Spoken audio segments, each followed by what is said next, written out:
Hey, Catalyst crew. Welcome to Catalyst Corner, episode 104. We're back, baby. I'm Evan. I'm Jim. We've got a lot to talk about today. We've got a bunch of movies. We want to cover some troubles with the mouse. And a couple other surprises. But how you doing, Jim? I'm doing okay. It's been a little while since we've gotten together again. I know we've had some gaps here, but we keep going. We keep moving along with this. Absolutely. You know what it is? Part of it is it's con season, and we've been very fortunate to get into some of these bigger cons. Yep. We make everything, so it's just puts a strain on. Yeah, we're out there meeting the fans and making sure that we keep on moving the business forward. For sure. And I love going to them. It's so much fun to see people react to the art in real life. We were just at TerraCon a couple of weeks ago. We got Rhode Island Comic Con next big weekend. One. Yeah, I'm very excited about that. And it's fun. It's fun to see everybody kind of react. It's fun to see everybody dress up. It's fun to be around the fandoms. Yeah. We're back. We're back in the studio. Let's talk about, let me tell you something quick. Okay. So, had a birthday recently. Yep, you did. And my license expired. Oh, okay. So I had to make the annual, I guess it's not annual, the 5-year trip down to the DMV. Yep. Always fun. What a strange mix of humanity is down there. My goodness. Oh, yes. So I made an appointment online because now they're a little more together now, right? Yeah.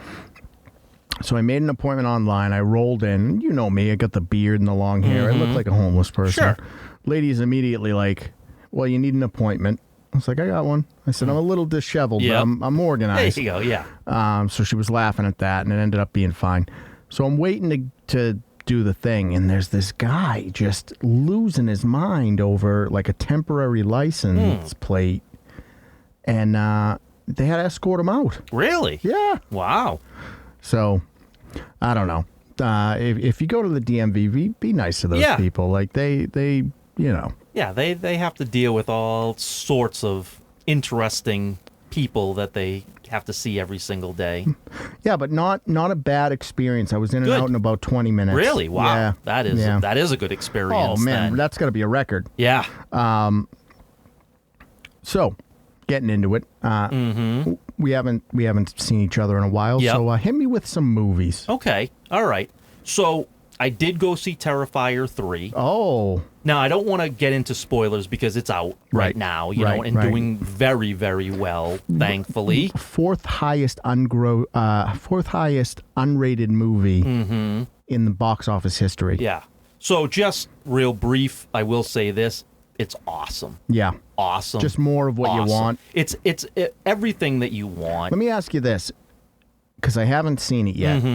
Is it shorter than 2? It's a little over 2 hours. Okay, it's not. 2 was like 2 hours and 40 minutes. Yeah, it's like 2:05 or 2:10, I think, something like that. So it's a little bit shorter, but not.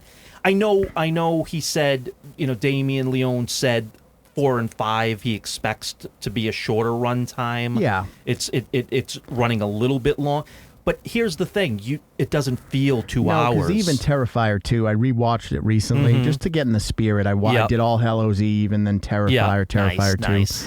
And even at 2:40, it feels good. Yeah. And the thing is, it's not, it wasn't a packed theater by any means. There were some people there, but my partner was like, do you see anybody else laughing at these? You're the only one laughing as he's killing these people. And I'm like, I thought that was the whole point. Yeah, I'm like, well, they obviously don't find the comedy that I do in this. She's like, looking at it like, well, what's wrong with you? And I'm like, I thought the whole thing was so over the top. It is. It is. And not that she wasn't laughing at times too, but sometimes it wasn't supposed to be funny. Yeah. You know what I mean? It was supposed to be gruesome, and I'm still laughing because I think it's so great. just having a time of my life watching it. And I got to tell you, I've seen a bunch of interviews lately with Damien Leone and David Howard Thornton, and they both seem like just some of the nicest guys. They do. Which is like that to me is such a plus. Like, it's always awesome to see a creator that, it obviously is very akin to like what we do, where he does the makeup, he does the directing, he does the editing. Yep. Like that's a guy that created a horror icon on out of nothing. A shoestring budget. Right, which is, to be fair, how a lot of these horror icons kind of have come to be. And, I think at this point, with the success of Terrifier 3, it's safe to say that Art the Clown is in the pantheon of horror royalty. He's right up there. He is right up there. He's right at this up there. point. At this point, with the success, I know the All Hallows Eve movies didn't really hit until after Terrifier came out. Even Terrifier 1 didn't. No, it didn't light the world on fire, but the legacy. But I think after Terrifier 2, people were took notice, and now with 3 destroying the Joker. With ease. I don't think there's an argument to be made that he's not, among the Chucky, Freddy, Jason, Leatherface, Ghostface. No, he's there. He's totally there. He's totally there. And it's just so exciting to see something that's independent, that's made even Terrifier 3 on a relatively small budget. Yeah, it was only like $1 million. I thought it was 8. Was it 8? Yeah, I thought it was. Okay, maybe less, but even still, even if it's $1 million to $8 million, whatever it might be, that's nothing to make them. I mean, that's you think about the news comes out of like something like Secret Invasion, right? Like just a Disney Plus show, which is like $230 million for one of the worst pieces of shit that you could ever possibly make. And this guy is, on a nothing budget made it an icon in the horror genre. Well, I think it really, the studio should take notice to something like this, and they should be saying to themselves, we need to bring back the $70 million movie. You have to. Because if everything costs $200+ million, everything has to be, safe, by the book, check the box. Yep. And with a $70 million picture, how it used to be, you would allow these directors, sometimes first-time directors, to create, unique visions and whatnot. And with that too is you have a lot of that goes to CGI, which again it doesn't even look good in some instances. Right, but that's just because of the way the machine is at this point. Right. They want it cranked out in 8 weeks, where something like Pirates of the Caribbean 3, which is some of the pinnacle of CGI, took 2 years. Right, exactly. But you don't have no one's going to give you that anymore. Right. You know what I mean? So with the cost of CGI, with how quickly they want it churned, right, it doesn't look good. So I would rather have it be practical effects, and even if it doesn't look the best, right, save the money. You can still, because again, the $300 million movie is not guaranteeing you success at this point. Not anymore. Not even close anymore. Right. And again, I've spoken to this, a $300 million film, or whatever the big budget films were back in the day, that was an event. And now it's not. Now it's just, now it's every other week. Right. That's what it is now. That's the commonplace. And so there is no blockbuster anymore. There's no such thing. Everything is at maximum price of what you can make a movie on, and every once in a while you're going to get a breakthrough like this where they can now again, has the budget gone up consistently on every single movie? Sure, of course it is. Right, but you can see that too. You can see the quality has gone up as well. But you're still making a movie for virtually nothing. Right, and I think the other half of it is, you have to kind of factor in streaming to the whole equation, where before streaming was the behemoth that it is, you would go see a movie, and then you'd kind of have some time to sort of ruminate on it. And now you don't. No. Now it's just, you watch a movie and then you can immediately watch 3, 4, 5 other movies with high production values and big studio backing. And, I think the accessibility is great, but you do lose something. Yeah, you do. No, absolutely you do. There's no doubt. But congratulations to those guys. Yeah, well earned. Absolutely. Well earned. Glad to see art is fully in the ethos now. Yeah. I saw something else that I want to talk about real quick. I watched the new Salem's Lot. So did I. Did you see it? Yep. Now, what did you think? So, I never loved Salem's Lot. Yeah. I never loved it. Sure. I will say that with this new one, they did a fantastic job of making it feel like a Stephen King movie, novel. Sure. It had that, Stephen King stuff has a certain feel to it. It's very ethereal. Yeah. Even with the in It and everything, the modern day remake, it never feels real. Right. And I think they did a great job with that. I thought that Barlow looked good. Yeah. The CGI wasn't over the top. Yeah. But again, to me, Salem's Lot isn't the strongest work. No. So, Here's my take on it. Yeah. If the original one didn't exist, this movie would be fine. Sure. But it's not better than the original. No, but I wouldn't say it's worse either. No, but it's just one of those, but why did you do it? Right. It's just like, it almost feels like you kind of just slapped a fresh coat of paint. Yeah. It's like you didn't better the original. It's not worse, but it's not leaps and bounds better. No, there was some good humor points. Yeah. I like that they were all very, and again, this is like the original too, aware of vampires and everything like that. Like that wasn't some. Yeah. I just think that what happens is if you like the original. Yeah. And then they put out a remake that isn't better, you're just going to default to the original because the original one is what you liked in the first place. And if the new one doesn't surpass the original, well, I'd rather have the original. Well, how do you feel about it? I think it chapter 1 is fantastic. I think chapter 2 is not good at all. Well, I mean, I think chapter 2 suffers from, again, with the miniseries as well, just the writing. Right.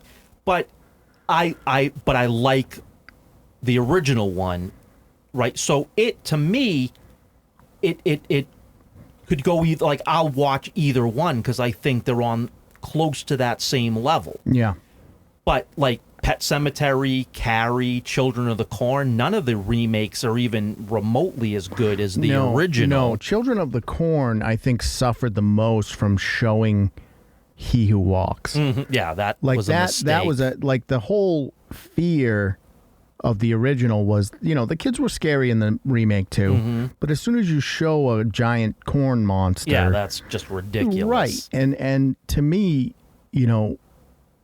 sometimes what you don't see can be scarier than what you do. Yep. So yeah, and like I don't know. I don't think Salem's Lot was bad. No, and I don't either. I just think that if you couldn't make it vastly superior than the original, then why did you do it? Because it's not really it's not gonna stand the test of time. So the director has come out and said, when I first presented this, it was a 3-hour movie. Right. Now I would be interested to see that. Just because I think there was a lot of potential there, and I really do like what they did with Barlow. Yeah. I thought that, keeping it pretty close to the original, that sort of Nosferatu type vampire, but adding kind of modern day CGI and makeup and everything. I to me, there is potential there. So I wonder if adding the extra hour would. Yeah, possibly. I mean, that it might have made for a better movie overall. It's just that I just watched it. We watched it, and my partner is a very big Stephen King fan, so she watches it and scrutinizes it a little bit more than I do. But Yeah. we watched it, and as it ended, that was the thing. Same thing. It's like, hey, it wasn't bad, but why did you need to remake it when you really didn't remake it better than the one you already have? You didn't do anything that really, set it apart. At least with The Shining, right? Did you ever see the TV show of The Shining that Stephen King did? Yep. So at least he went with, I hated the movie. I wanted to do it close to the book, and he did. And you can appreciate that for what it is and see the differences. But, The Shining is probably top 5 greatest horror movies ever made. You had Kubrick. Right. So, again, it wasn't ever going to touch the popularity of the movie, but you can appreciate that on its own because it is different than the movie. That's kind of how I feel about it, is that I think they can both live. Right, and I do too. You know what I mean? But with Salem's Lot, I guess my final thoughts on that would be I would like to see more from that director. Yeah. At no point was I like, this is dragging on. Right. No, exactly. So at least, if... Yeah, it wasn't a flop by any means. No, it wasn't bad by any means. And I'm very much a fan of making vampires scary again. Right, for sure. Because, again, we saw The Voyage of the Demeter, and, the ending kind of messed it up, but it was nice to have a scary Dracula. Mm-hmm. It's nice to have scary vampires in Salem's Lot. That's not to say that, what they're doing with the remake of Interview with the Vampire isn't good. It's fine. Sure. But, I think Anne Rice's biggest sin is that she made vampires not sexy. I mean, she made them sexy, not scary, right? Exactly. And then that led to Twilight, which is kind of the same vein. Right. You know what I mean? In vampires became more sexy than scary, and now we're getting back to vampires being monsters. Right, which I'm all about. Right. So as am I. I hope to see more from him. For sure. And if you have time, I would say check it out. It's not. You're not going to feel bad. No, it's definitely worth a watch. It's just like I said. It's just I wish that it was. It had the potential to be great, and it was good. Right. Exactly. What else did you see? Did you see anything else? That was no. All right, so I got a few. Okay. So I watched The New Crow. Oh, did you? Yep. I said, I saw all the bad reviews, and I said, so I watched the original again, and the original is just such a vibe. Right. Right? I mean, it's just, the city feels like a comic book, right? They use miniatures, and it's got sort of the 90s angst and everything. And then obviously, of course, you had Brandon Lee and, even taking the tragedy tied to it out, right? I mean, it's just such a vibe of a movie. Yeah. So with the new one, let me say the positive stuff first. Okay. I think they did a really good job making you care about Shelley. Okay. Like, they fleshed out her role a little bit more. All right. What's her name? F.A. Twigs or whatever, who played it. She did a great job. Did she? Okay. Very fragile. She played it very fragile. All right. And it was just like, I want to protect her. I can see, okay, why he's going to do what he's going to do type of thing. Yeah. So I thought that was great. That's the only thing I thought was great. So that's more than most people have said positive about it. So. But I try not to hate, everything about a film. I try to look at it from a couple of different angles. I think Skarsgård could have been great in the role. He wasn't overtly bad. Yeah. It's just the direction. So the biggest pain points of the movie, the violence was good. Yeah. The weird change in the aesthetic, I thought, was like, why would you make that choice? Right. So that, from the beginning, I thought was weird.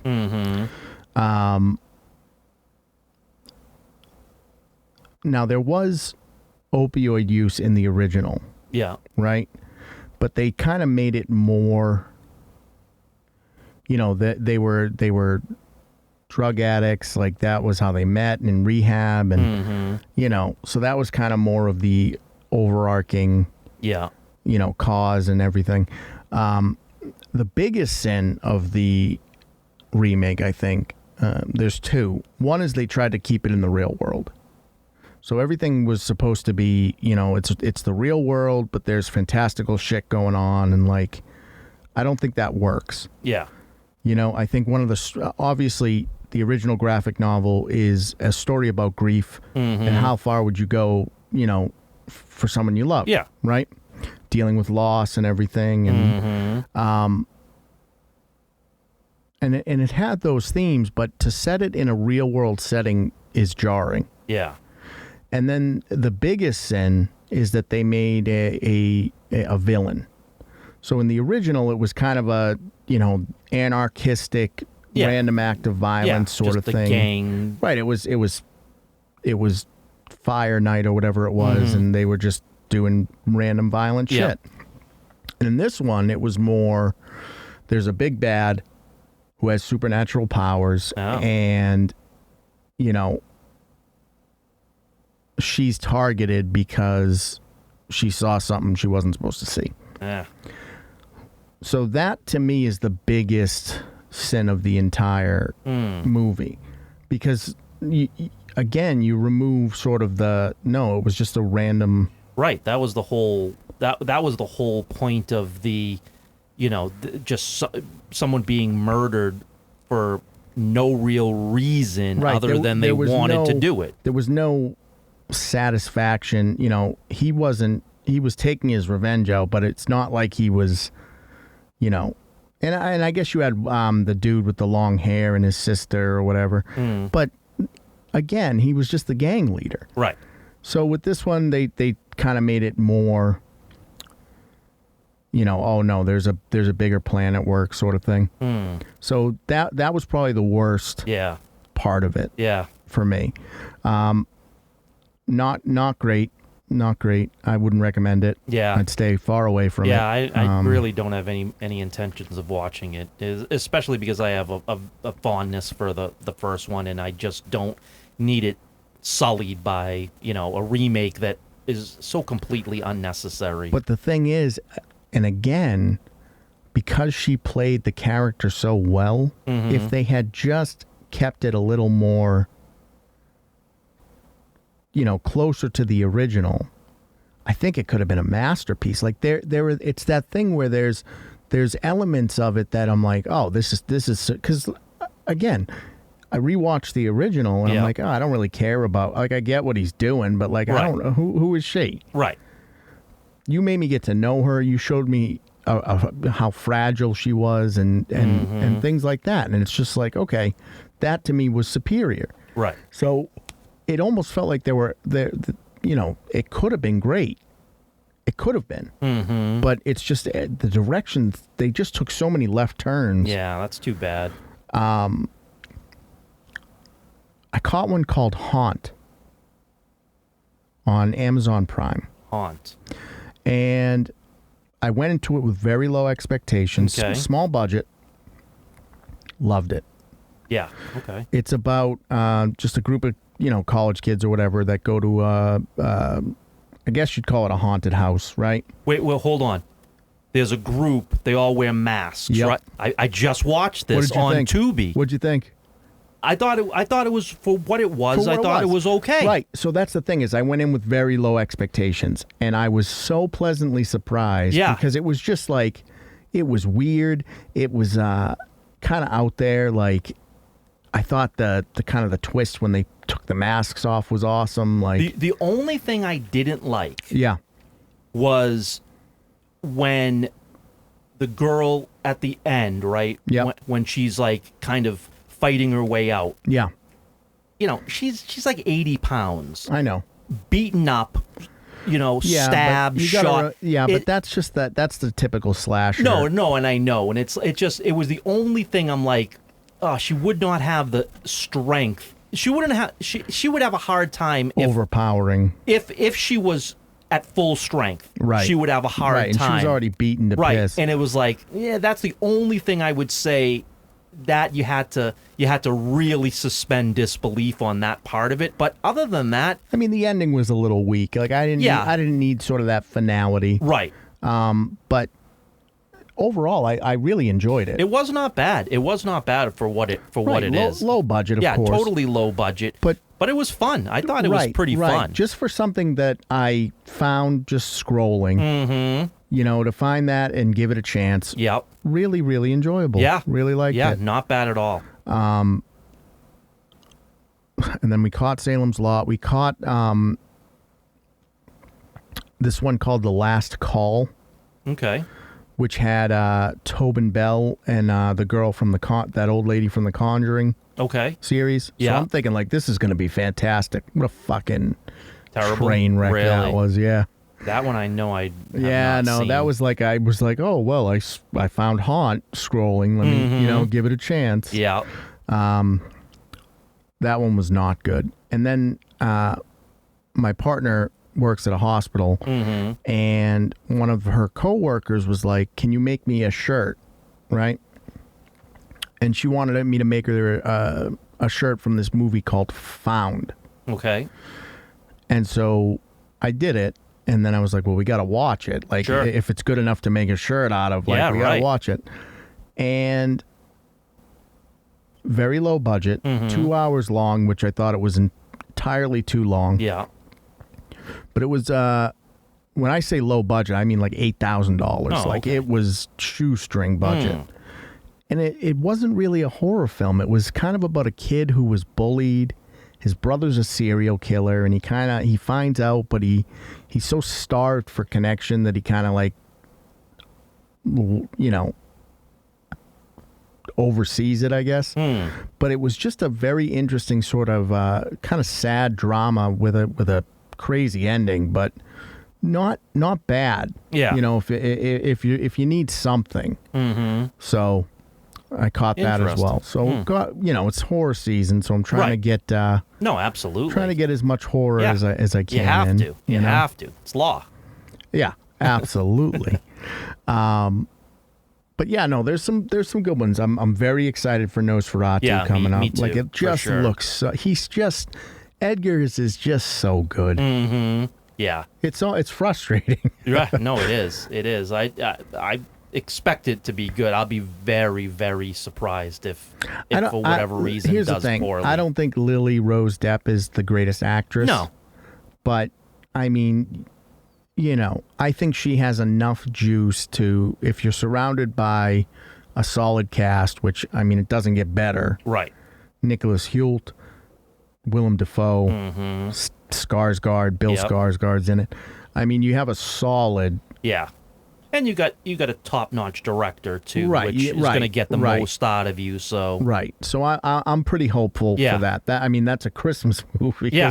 Of course it is. of course, But absolutely. Not to circle it back, but I am excited that we're getting scary vampires again. Yes. Yeah. So Yeah, for sure. that's what I've caught in the movie world. Let's talk about the mouse. Yeah. So obviously Agatha All Along came out. Yeah. If anybody needs to know, because no one's watching it, so spoiler, it's out. I have some interesting thoughts on it, right? I don't, people are very upset because it's, they're saying, oh, it's the gayest Marvel or whatever that tagline was, right? But for me, that's fine. Like, I don't care. It's Agatha. Like, whatever, man. You can do whatever you want with that character because that's a relatively unknown character. Do whatever you want with it. Sure. So the people that have seen it, I think, were more excited at the beginning. And I think as it's kind of fleshed out are a little less invested. But not a ton of people are watching it. No. And I think it's funny because they were trying to tout the numbers or something. They were like, 90 million people watched the first episode or something.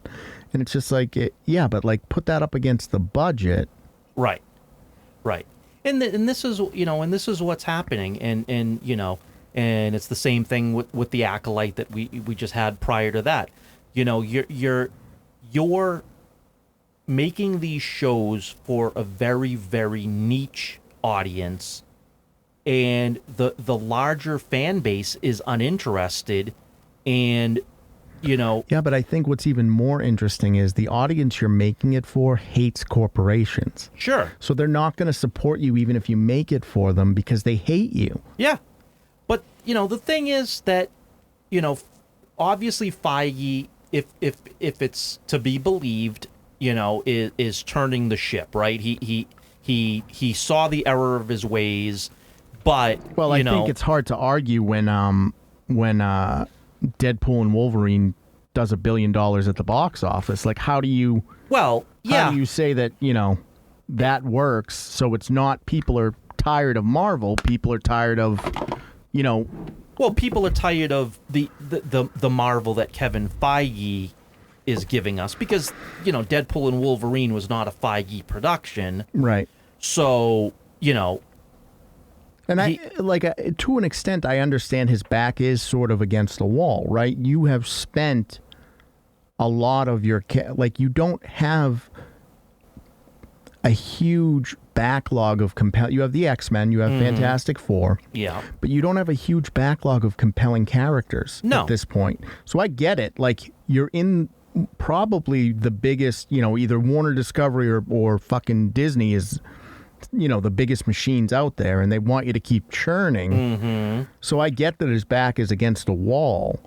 I just think the choices that he's making, and again, to me, Agatha All Along being the gayest Marvel movie, whatever they were marketing it as, that's fine. That's cool. Like, whatever, man. That's the route you want to go with that character that's not established, doesn't really have a ton of, lore associated with her. If that's the route you want to go with that character, I'm on board. Yeah, because I don't have any attachment to that character. And Billy Maximoff, Wiccan, is gay in the comics. Right. So, I mean, that's not turning that character. That character is that character from the comics. So, again, you're going to have the gay element because that is a gay character. So I'm not as critical. I'm not as critical as towards Agatha All Along. No. Only because I think that, again, if you want to tell those kind of stories, right? Mm-hmm. And you have characters where you can do that, or you have relatively unknown characters that you can bring in and tell those kind of stories, that's fine. Yeah. The only time I ever take issue is when you start shoehorning things into and again, I think Star Wars is the biggest offender, is when you try to shoehorn things in that just don't fit within the established universe. Yeah. I just think the problem with Agatha is that, you don't have a fan base for that, right? I mean, again, and it was a big budget. Yeah. I think it was a pretty big budget. You took the thought that because that song in WandaVision took off a little bit, and was not much, but a little bit for a day or so, and Feige thought, the song all right, so it was only a $40 million. Yeah, they believe, but we don't know for sure because but I mean, the budget's not out. Well, I guess my point is just it's not a $200 million. No, it's definitely on the cheapest that they've done, but it's just one of those things where it's okay if you want to tell that story and but don't expect it to not be, a terrible. Now, again, they've already confirmed there is no season 2. It's, not coming back. This is a one and done. But you have to expect that now, not when he did it, because when he did it, he did expect this to be blockbuster because that was his mindset. Now, years later, he knows of his failure. He knows that this was not going to do well, and it's probably even worse than they anticipated. And that's why they're trying to course correct. Oh, speaking of course correct, it was 9 million, not 90 million. Yeah. I'm giving them crazy numbers. Yeah. And, but again, there's nothing right now that's going to tell me that this isn't still the direction we're going for a while now. Captain America 4, the test screenings have been atrocious. They say it's the worse than the Marvels. I'm not going to lie to you. I love Harrison Ford. Yeah, of course, we all do. But that's a paycheck for him. Right, and he he flat out admits it. And yeah. he said it. And to me, it's just like, but maybe just don't use him in that role then. You know, like I know you want to get a name, but at the same time, it's like if someone is gonna, you know, just show up to collect the check and not bring their A game, and you know, not for nothing, he's in his 80s. Like, I'm not shitting on the man, but at the same time, it's like, you know, if it's gonna be a lackluster performance, it's gonna hurt the movie. Yeah, like, I mean, not him. I'm not saying him, but if you got J.K. Simmons, that caliber, right? What would be the difference? As far as would there be a single ticket sold less because it was J.K. Simmons and not Harrison Ford? No, of course not. So you didn't need Harrison Ford. Harrison Ford is not going to help you one iota of selling. People are either going to go because they want to see this movie, or they're not because of how badly, you know, everybody's hearing what this movie is. But no one's going to go just to see Harrison Ford. No one's going for that. And so you could have gotten somebody that's much younger. We've said this before. Movie stars don't sell tickets anymore. No. And Harrison Ford, though, was of a time where maybe that was a thing, but it's not anymore. And I guess the reason, at least I'm so harsh on Disney, is because you own all these incredible IPs. You're very stringent with your licensing, and I expect the best from you. Sure. And I expect the best from your leadership. And it doesn't seem like leadership really knows what direction to go in. No, they don't. And we're still going to get 2 years of probably very bad MCU movies until they flesh it out. If you look at sort of, you know, phase 1 through 3, right, of Marvel, which had a couple of stinkers in there. Sure. But overall, the tone is not, it's not whimsical. No. Right? There's an overarching villain. There's, you know, the villains are villains. There are problems that need to be solved. And then when you start to get into phase 4, and to this day, everything has become a lot more whimsical. Yeah. You know? Now, Fantastic Four can go in one of two directions. They lean heavy on Galactus. It introduces Doom. And now we have a couple of big bads and things aren't as fun anymore. The stakes are high. Or, you know, you just make a weird sort of WandaVision type movie and what? We're stuck in Whimsyville again? Right. I don't think Blade will ever see the light of day. No, nor do I. And I think that Blade, Well, let me rephrase that. If they can get right with making it R, I think it has a chance to manifest. But if they are sticking to hard PG-13, it'll never see the light of day. You just can't. You can't tell a Blade story in a PG-13 universe. But I'll tell you, my thought is, and this is why I think they're struggling with Blade. Because... Well, originally the script was a fucking nightmare. Right, because they wanted it to be about his daughter. Which again... Nobody is going to see a Blade movie for Blade's daughter. But here's the problems they've run into, right? So we've seen a lot of, you know, women taking over men's roles, right? But this is a black man, and now you have that conundrum of this isn't a white guy, which they had no problem doing. This is a black man that you now want to step on the toes of, and Disney has a little bit. They're having a hard time wrapping their mind based upon their ideology. That's a tough sell for them. The other problem that they're and one of the other problems is, even though they didn't have to do it, they saw what happened with Wakanda Forever. They saw how poor that movie did and how Right. little people cared about Shuri as Black Panther. Well, I think with Black Panther, right? I mean, I went into it. I've seen it. Mm-hmm. I went into it, and the beginning was very emotional because, again, they had the Chadwick Boseman send off, right?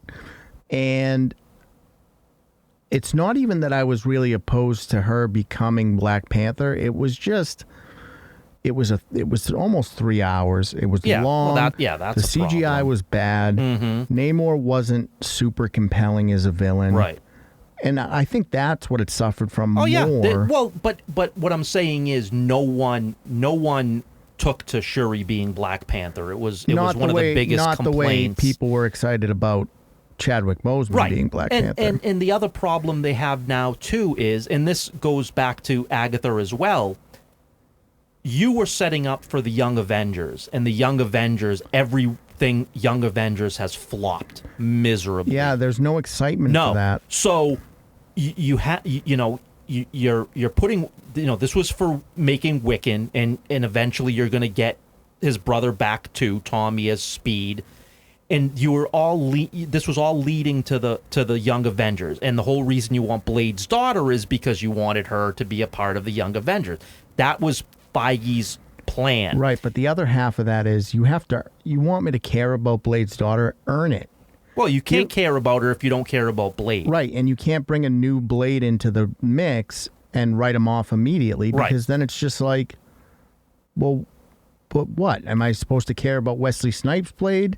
Yeah. And that care is supposed to carry over? Right. No. Well, you can't expect anybody even knows, again, Most people don't even know that was a Marvel character. And the thing is, if you're looking for a new audience, then don't expect them to know a 20-year-old movie. Right. So I just think that everything is now working against Kevin Feige's vision, and that's why he's so lost, and that's why he needs to course correct, because everything that he was setting up fell flat. It got completely destroyed. But he still has some of these projects coming out that there's so much money and time invested in it. They still have to come out. Well, he has enough time with the Doom saga now because they must be getting ready to film that, right? Yeah, I would think. He has enough time to say, okay, this is going to have to be sort of the redemption of the Marvel Cinematic Universe. And if he's smart, he'll go back to the Phase 1, 2, 3 playbook and utilize that. And if he's not, then I mean, we'll know by Fantastic Four, because Fantastic Four, they started doing it when Feige had this revelation. So Fantastic Four should be his new vision, because or at least or the start of that new vision, at least because pushing it into the where it needs to be. Yeah, because Captain America 4, Thunderbolts, Ironheart, all these things that are set to come out were on the old vision. They were already done to the old vision, and they're all going to come out, and they're all going to be probably massive failures, because it was all, what direction he wanted it to go before it all got completely destroyed. Right, like if he was smart, and I know they touched on this in Cap and the Winter Soldier TV show, 4 should just be about, Anthony Mackie having trouble filling Cap's shoes and sort of that internal struggle. Like, that's a movie I want to watch. Yeah. You know what I mean? Not whatever they're, whatever fucking schlock they're trying to schling. Yeah. And with Fantastic Four, I'm trying to be hopeful. I think it's exciting we're getting a comic accurate Galactus. A ton of people don't love Pedro Pascal as Reed Richards, but he's a good actor, so I'll give him the benefit of the doubt.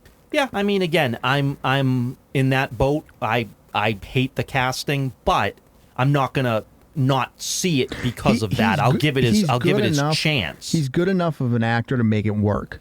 Sure, he could. Right, he could. Right. But I guess that's my point to it, is that if it was a lesser actor, I'd say, well, it just depends on the story. Right, of course. You know what I mean? Like if it's a bad story. See, this is going to be that Grimm is not CGI. Yeah, I just think that the problem is going to be that people are very down on Pedro Pascal's casting, and if the movie is not and the story's not good, that's going to become even more glaring and more of an issue, and you're going to hear more people chiming up about that as also being a big part of the problem.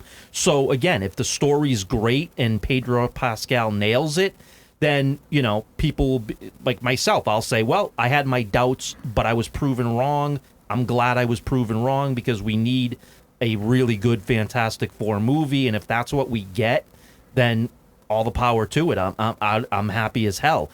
But if the movie flops, or the movie isn't nearly as successful as people were hoping, I think the call of choosing Pedro Pascal is going to be, you know, one of the rallying cries of its demise. And this, you know, again, the sort of public opinion of Disney at this point is starting to turn as well, because now they just released their pricing for the parks. Yep. And it's kind of gross. I mean, you know, you're talking about, I think the annual pass now is $1,400 or something. Yeah, it's getting way too expensive to go there. And I think what's interesting is if you kind of look at the you know, the landscape as a whole, you have Universal coming up with this new Epic universe, right? They're leaning into their monsters. They're leaning into Harry Potter. They have Nintendo World. All very popular franchises. So they have a real opportunity to win back, you know, because I think Disney buying Marvel was a huge loss for them. Yep. So now they have a huge opportunity to win back, you know, some of the clientele.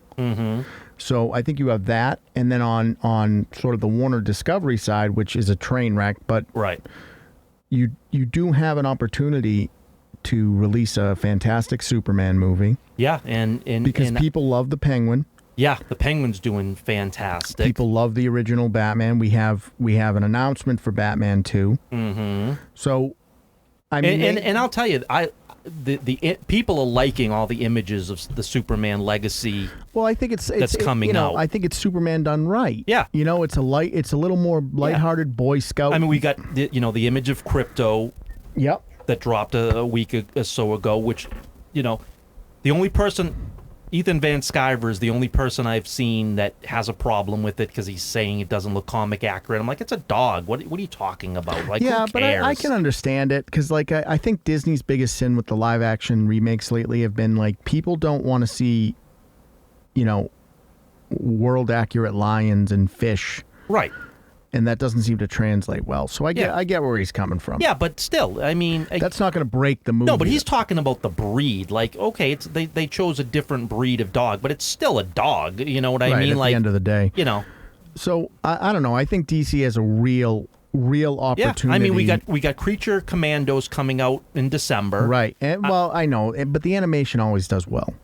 Yeah, but it is part of the universe. So right. I'm just, you know, it's the kickoff of this thing. It's you know, on the Max platform, and it is animated, but you know, they did say they are going to take those actors and translate them into live action at some point. Now, I do want to talk about the Joker for a minute. Yeah. Okay. As do I. So I haven't seen it yet. No, nor have I. No, and I don't think I'm going to. I plan on watching it because I probably will. Here's my thought process on it, right? I left the Joker 1 going, no one is going to idolize the Joker after this. Right. That was my thought. I was like, he made a movie where you don't idolize, like, you know, when Dark Knight came out, people were idolizing Heath Ledger's Joker. And with this one, it was like, okay, I was on Arthur Fleck's side until he put the final makeup on and became the Joker in that moment. And as soon as that happened, I was just like, this is just a fucking loser who couldn't hold his shit together and lashed out. And he wasn't the hero of the story for me. Right. So I'm interested with because I think a lot of people went into Joker 2 going, you know, Arthur Fleck is the hero of this story.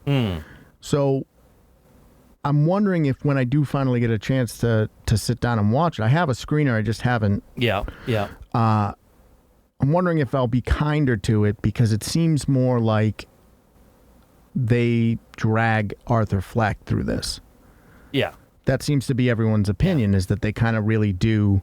And I'm going, well, if you look at it like he's not the hero, we're not glorifying him for being the hero, it could be a decent film. Yeah. Here's my thing, and we've talked about this before. Under no circumstances did I ever think that this should have been made. No, but money talks. Right, and that's the problem, right? Because it made $1 billion, they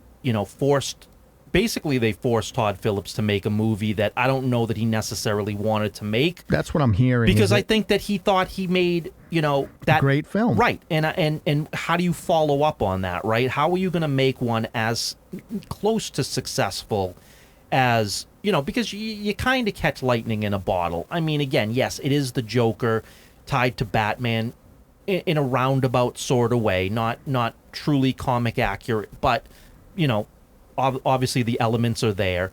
But that movie in and of itself as a standalone movie was, I think, a fantastic movie. I know a lot of people are now coming out and saying otherwise. I disagree. I think that movie was a fantastic movie. We kind of talked about that before this one released, was that, regardless of how good the first one is, if this wasn't a home run, it weakens the first one, period. Mm-hmm. Right. Now, I mean, I've had it pretty much spoiled for me. I don't know if you have.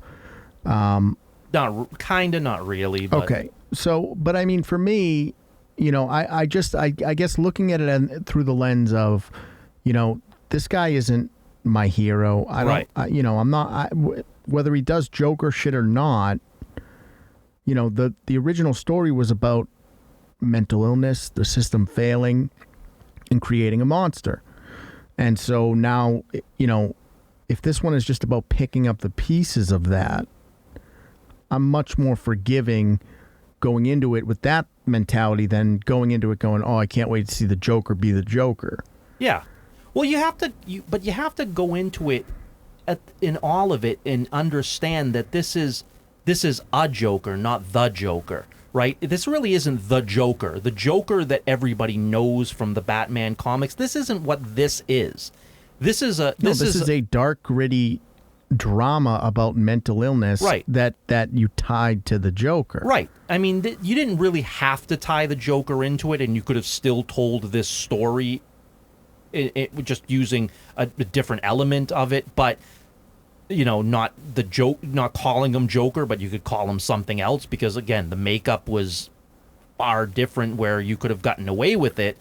So you can't think of it as the Joker that you may know from Batman in the comics. Like, you have to understand that this is a completely different character altogether, and when you watch it through that lens, maybe that makes it a little bit more palatable for some people. I don't know, but again, you have to take it as what I think you have to look at it more of the story they're trying to tell, and not the story you are trying to make it, or you think it should be, and saying that's not the Joker I know, but that isn't the Joker Like, don't compare the two. It was never the Joker Right, and I think that's part of the problem is people are like, that's not what Joker would do. That's not. But he was this never Joker. But he's never.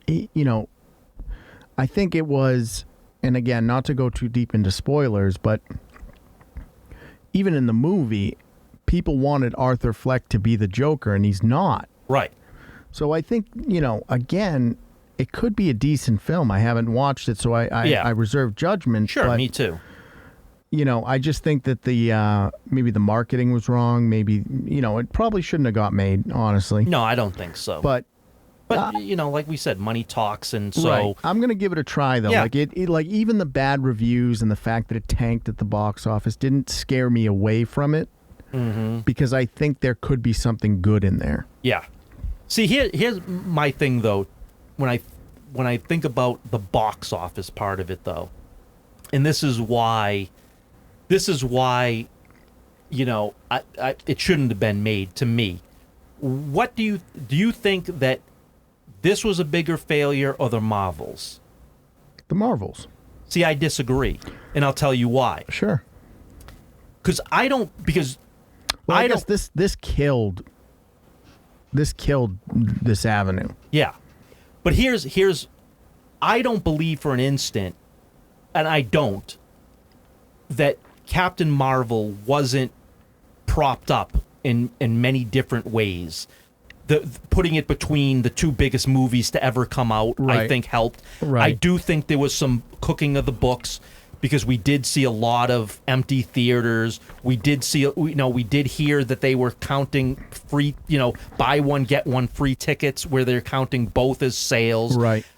So Yeah, there were a lot of shady things that went on. Joker, the Joker movie was an absolute legitimate $1 billion success. Yeah, I think I agree with you. I retract my previous statement. I think it was a bigger failure. So when the Marvels flopped, I'm like, yeah, because I don't think Captain Marvel was the success that it claims to be.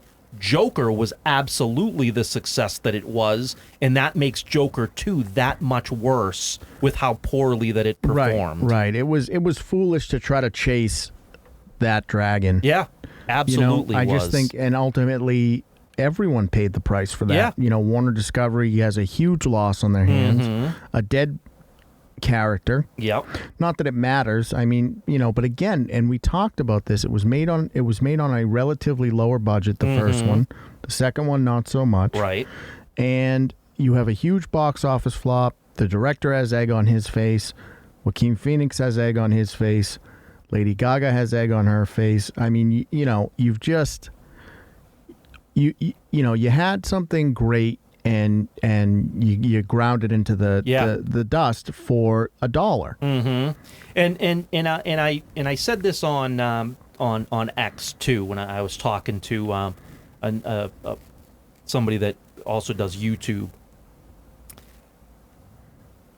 And this goes to like they had the things come out that Lady Gaga was has been completely shocked and humiliated about the flop. And my point to that was Lady Gaga and Joaquin Phoenix were making, in their mind, Macbeth. You know what I'm saying? That's not what this movie in target audience would ever want. Well, I think the other half of it is, like this wasn't supposed to be high art. No, and we say a lot of times though,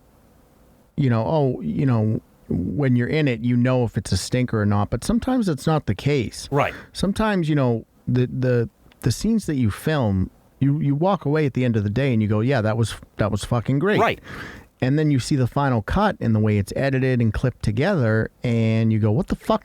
Yeah, but sometimes you have to remember your audience too. Right. You know what I'm saying? And I think that, they looked at it like I really do. I think, they said Lady Gaga thought this was going to be her Oscar winner. This was going to be the role that was going to land her an Oscar.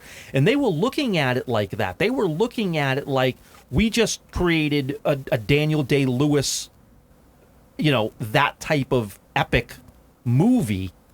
And it's like, well, that's not going to play to the audience of Batman. No, but again, which is why I reserve judgment just to flat out call it a stinker. If I go into it and it's high art and I say, oh, okay, I see what you're doing here, to me, that's kind of the expectation because of the first film. Mm-hmm.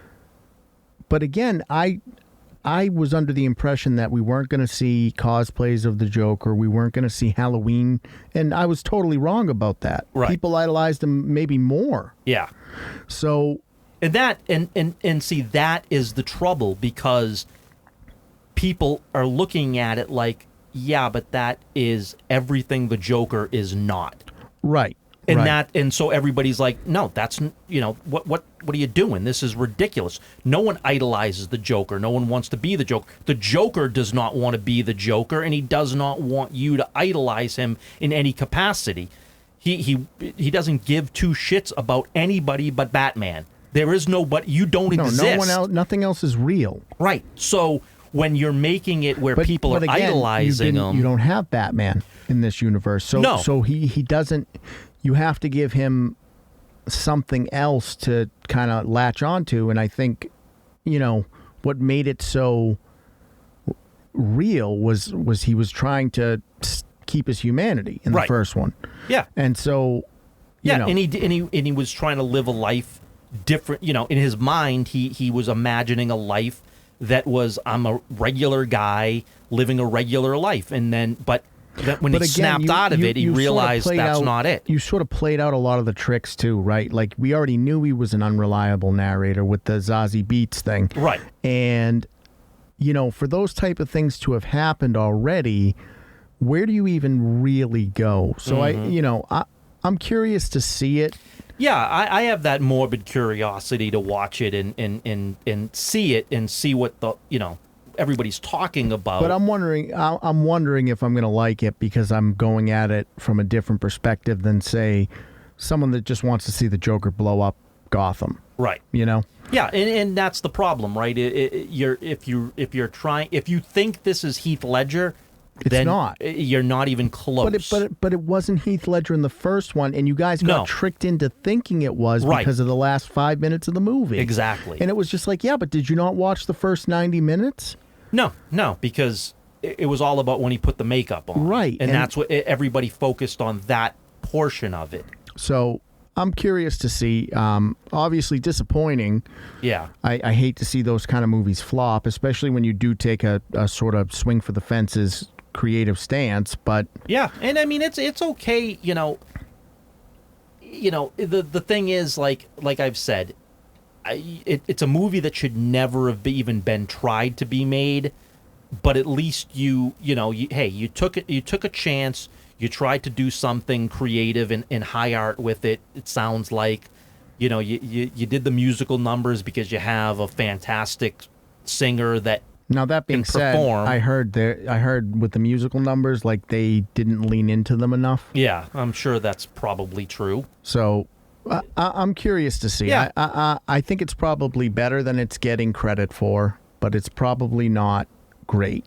Yeah, Either way. I would think it at the end of the day, even if you somewhat enjoy it, it's still going to be a movie that should never have been made. I want to talk about one more thing. Sure.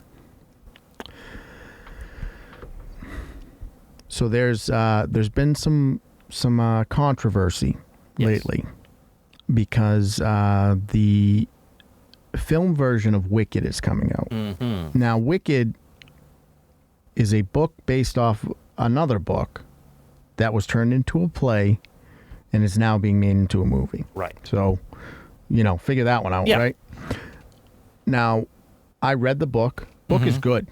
Yeah. Book is good. Yeah, Okay. I mean, for what it is, Sure. it's good. I saw the play. I saw the play with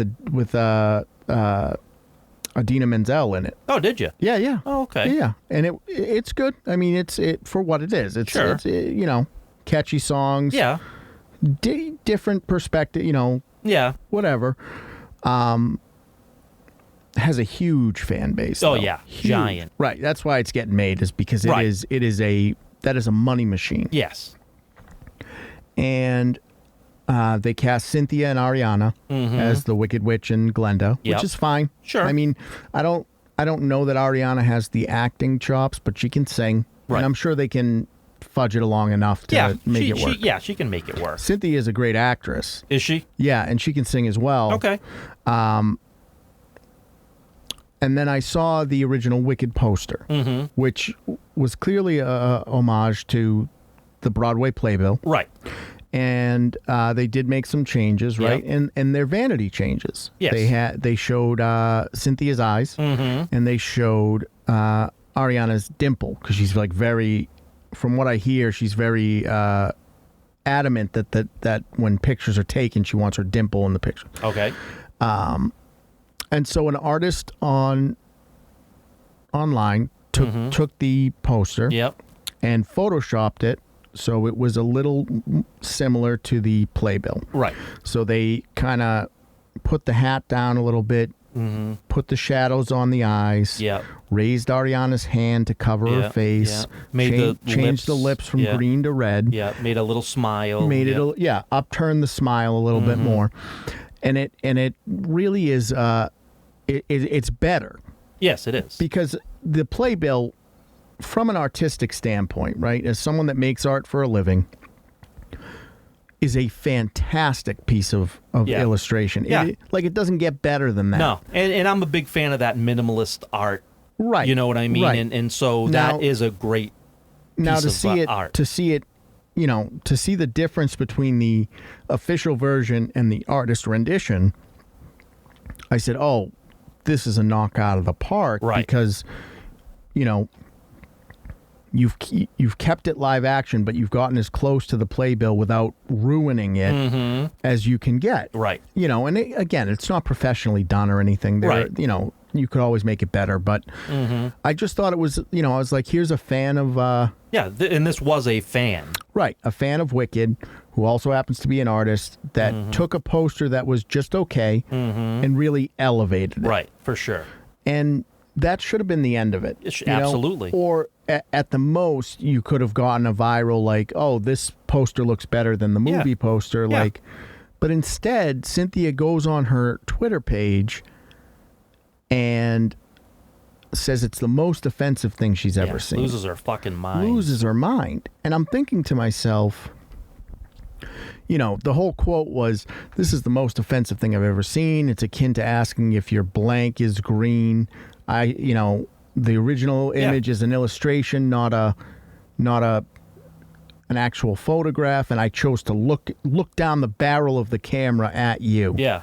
Yeah. And this is degrading. Right. It's degrading to me. It's They're degrading to us. erasing me. And, right. Yeah. And then she said something along the lines of this was supposed to be an homage. And what bothered me the most about her take on it, right? Because she has the right to be offended. I mean, you could feel however you want about it. Sure. You know what I mean? Like, that's your opinion. You can post and all that. Like, that's not me saying don't say anything. But how can you as an artist say that another artist, what makes your rendition more valuable than theirs? Well, the problem I see is when you say something like that, you really, and again, I know that there's always going to be people that jump to these celebrities' side, right? No matter what they say on whatever topic, you're going to get people, yep, you're right.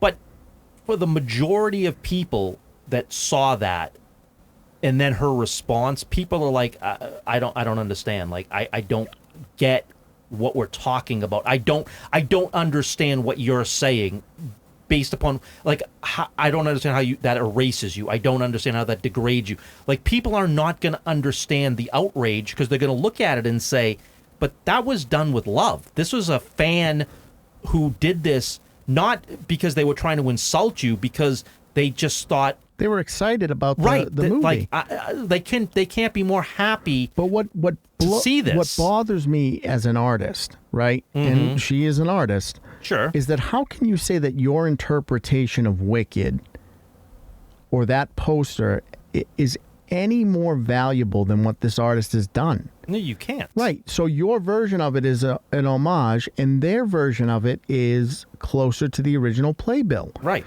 That doesn't mean that it can't exist. And Right. for you to degrade, especially a small artist like that wasn't someone that had a huge following or anything. For you to come out and attack a small artist for interpreting an image differently makes you come across as just a terrible person. Right. Well, it also makes you come across as, you're narcissistic, you're egotistical, all of those things come through, and that just shows the type of person you are, because at the end of the day, all they did was cover your eyes. That's the only change realistic. Like, who cares if the shade of lipstick is different? That doesn't matter. They only covered your eyes. But it's not like they left Ariana Grande's hand where it was either. Right. They moved her hand too to make it more like Yeah. the playbill. So I understand that maybe you don't like it. I can understand that. You think your version is better. Sure, It's I guess. not. It's not. No. But at the same time, to say, one, it's the most offensive thing you've ever seen is disgusting, because there's Right. horrible things going on. And then two, it degrades us, to speak for whoever us is. I don't even know what the Right. fuck that I don't means. know. But to say it degrades us and speak for a group of people is insulting. Yeah. And then to take it further, to slam a fellow creative for doing something out of love. Right. I mean, you just come across as an awful person. You do. You do. Because I guarantee you, if a poll was up, people would choose her poster over yours because it's closer to the original, and overall it looks better. I hate this. That one looks better. But if I'm the studio that's putting this out, right, I got to think to myself, like, this is bad press. Yeah. Like, don't like, because all I can think about now, right? Not that I'm the target audience or I was planning on going to the theater to see it or anything, but all I'll think about now is just her reaction to a small creator's art. Yeah.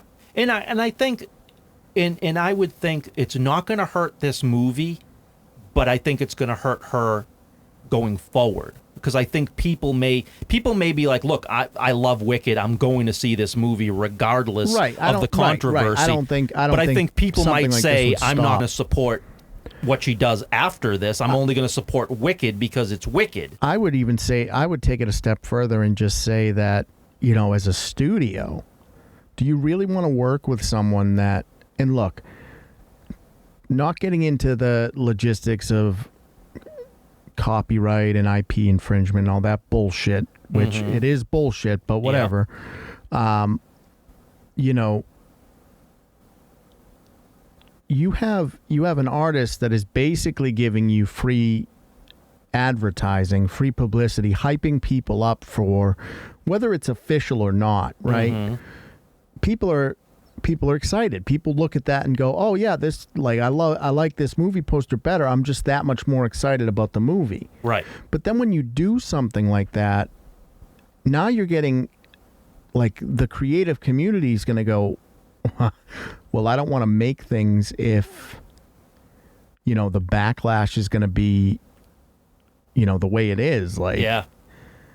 I just think You've now you're not quite at the Rachel Zegler level, but you're going to be one of these actors now that people are going to look at and I don't want to support that person, or I don't know, or maybe studios don't want to hire you because it's that's an outrageous, outlandish take that you just had for something so innocent. They're not insulting you in any capacity. This wasn't any type of, hate speech type of thing, or no, it wasn't about demeaning. No one was trying to erase you or anything. And the thing is, it's just, and to circle back, movie stars don't sell tickets anymore. No, not at all. They don't. So diva behavior at this point, especially with Gen Z and Gen Alpha coming up and being much more interpersonal, and you don't see that idolization of movie stars that you used to see in the 90s, 2000s, etc. When you act like this, it turns people off. Oh yeah, big time. Yeah, and I think that there's such a love for this property that it isn't going to hurt. No, I still think people are going to see it regardless, but I do think it adds, But if I'm the studio, I would shut that shit down immediately. I'd be like, look, I don't think it's going to help. It's going to hurt whatsoever to the box office, because I think. But that's only because they're not the reason that Disney had to step in with Zegler is because they were already, the ship already has holes in it. Right. You know what I mean? And I just think that, like it or not, fan art has always been a thing. It'll always be a thing. And instead of the studios, which the studio wasn't trying to shut down the poster. No. Again, you have to just look at it as, don't sell it, obviously, right? But, free publicity. Get people hyped up. And that's part of the machine. Like it or not, factor it into your fucking executive reports or not, creative people making art, unofficial art, has always and will always be a thing, and it will always hype up your customer base. Mm-hmm. Except when your stars do shit like this. And shame on her for picking on a small creative. Yeah. And I just think, though, it goes to the vanity and the narcissism of actors where, look at, for her to say, oh, I chose to look down the back. Well, I don't know what that means. What you're saying is you don't want your face covered because you think you're so special that you can't cover your face. And sure, that's a valid point from her, right? Okay, that was what you wanted to present to the world for the poster. Fine, no problem. But don't get upset when people change it to be more in line with the playbill that is loved. Right. But it's the same thing of actors who, they're playing a character who wears a mask or a helmet, and 90% of the time the mask or helmet is not on because they can't not show their face. They're so vain, they're so narcissistic, and it's like, well, why did you take a role that has your face covered? It's the same type of thing. The only reason she's mad at this poster is because some of her face is covered, and she's so egotistical that she took offense to not having her face on display because she needs that type of adoration. Yeah, it's got to make you wonder, man. Yeah. Like, what's going on in your head? Absolutely. Like, you got to get your head right. Yeah. All right, listen, let's put this one to bed. That's All right. episode 104 of The Corner. You know where we're at. CatalystCrafting.com is the main website. Catalyst Creations NH is the Etsy store. We're grooving. Yes. We're grooving. Absolutely. We're going to be at Rhode Island Comic Con next weekend. We're going to be at Kids Con on November 9th up in Portland, Maine. And we're going to be at Northeast Comic Con in Black Friday weekend down in Boxborough, Mass. So if you guys are in the area, come by, say hey, get some cool swag. Absolutely. We won't sell any Wicked posters. No, we won't. We don't want to offend anybody. But what do you guys think? I mean, did you watch the remake of Salem's Lot? Did you like it? Did you hate it? Have you seen Haunt? Did you watch The Crow? Are you one of the 70 people that's watched it, myself included? What was your take on the Joker? Do you think that Marvel is headed in the right direction, or is the public opinion of Disney changing? And what are your thoughts on the poster? I mean, is it the most offensive thing you've ever seen? Let us know in the comments. All right, crew. Catch you on the next one.